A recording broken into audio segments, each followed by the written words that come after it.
Pirates of the Caribbean movie trilogy हम 17 सालों से देखते आ रहे हैं।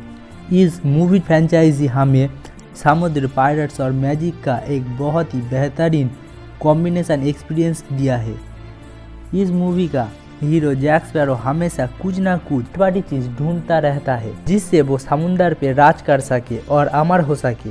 उसे इन्हीं चीज़ों को ढूंढने के लिए सबसे ज़्यादा मदद करता है उसका जादुई कंपास और उसका ब्लैक पर्ल जहाज। आज हम इन्हीं दो मैजिकल चीज़ के बारे में बात करने वाले हैं। इन दोनों का origins, creator, mate, first appearance, last appearance, आज हम इन्हीं सब डिटेल्स जानेंगे इन दोनों मैजिकल आइटम के बारे में। और आखिर में हम जानेंगे जैक स्पैरो का कंपास किसने दी, टिया डाल्मा या मॉर्गन ने। चलिए पहले जैक स्पैरो की कंपास की डिटेल्स जान लेते हैं।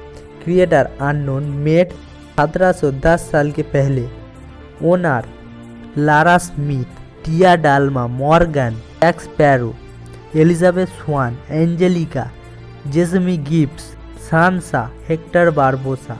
First appearance the curse of the black pearl, latest appearance dead man tell no tales. चलिए आप जान लेते हैं ये कंपास करता क्या है।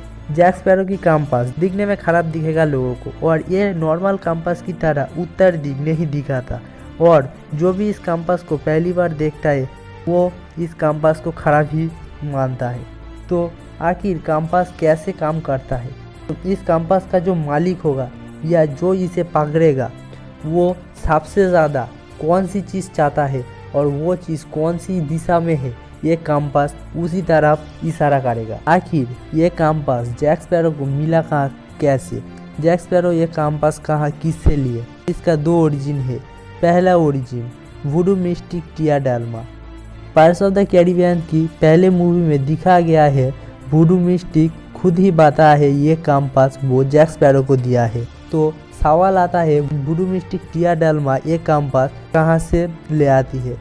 बाद में हमें पता चलता है वो इंसान रूप में कैद देवी कैलिप्सो है। तो आखिर जाहिर है एक देवी के पास ऐसी चीज़ हो ही सकती है। Second origin pirates of the Caribbean 5 movie में दिखाता है कि जैक स्पैरो कैप्टन मॉर्गन के पास से एक कंपास लेता है। जब वो कैप्टन मॉर्गन सैलेजार के आक्रमण से मार जाता है तब ये कंपास जैक स्पैरो को देता है। आखिर मॉर्गन को एक कंपास कहाँ से मिली? इन दोनों को मिला के एक थ्योरी ये भी हो सकता है कि पहले टिया डाल्मा एक कंपास जैक स्पैरो को दिया था, बाद में जैक स्पैरो बहुत छोटा था इसलिए कैप्टन मॉर्गन के पास वो कंपास चला जाता है। बाद में कैप्टन मॉर्गन जब मर जाता है तब वो कंपास फिर से जैक स्पैरो के पास आ जाता है और ये कंपास उसी की हो जाता है। इस कंपास को जब मॉर्गन जैक को देता है तो एक बात उसे वो बताता है कि इस कंपास के साथ कभी भी बेईमानी मत करना, तो इसका अंजाम बहुत ही बुरा होगा। इसका अंजाम क्या हो सकता है ये हम pirates of the Caribbean movie 5 में देख ही चुके हैं। Pirates of the Caribbean movie franchise में ब्लैक पर्ल जहाज का नाम सुन के नाविकों के अंदर एक डर और आश्चर्य दिखाई देता है, मगर ये जहाज हमेशा एक आदमी या पायरेट्स के पास नहीं था। ये जहाज बहुत सारे आदमी, बहुत सारे पायरेट्स, बहुत सारे कैप्टन की अधीन में रहा है और अलग अलग नाम से इसे पहचाना जाता था। जैक स्पैरो के पास ये जहाज आने से पहले इस जहाज का नाम था विकेट वेंज, मगर कुछ दशकों से डिज्नी पार्कों में इस जहाज का नाम एक ही है। पायरेट्स फ्रेंचाइजी में ज़्यादातर रो विभिन्न नोवेल, वीडियो गेम से शुरू करके नाव, इतिहास एंड बिल्कुल नए धारणा से ये स्टोरी लिखा गया है, मगर वास्तव में इस जहाज का कोई और जगह जिक्र नहीं किया गया है। अब आते हैं जैक स्पैरो और ये जहाज के कहानी पे। आखिर कैसे मिला ब्लैक पर्ल जहाज जैक स्पैरो को?